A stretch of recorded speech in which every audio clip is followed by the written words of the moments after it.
تو بات میں یہ کر رہا تھا، حدیث عمار میں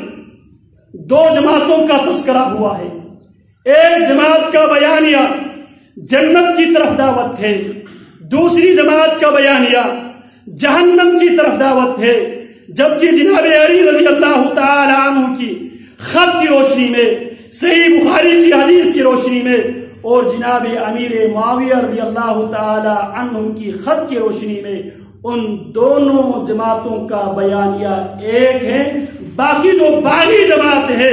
جس کے قرآن مجید نے بیان کیا تھا صلح کے بعد، وہ بغاوت کرنے والی جماعت خوارج کی جماعت تھی، جو جناب عثمان رضی اللہ عنہ کے قتل میں، جناب علی کے قتل میں، جناب حسن کی قتل میں، جناب حسین کی قتل میں، حضرات صحابہ کرام کے قتل میں جو باغی جماعت تھی،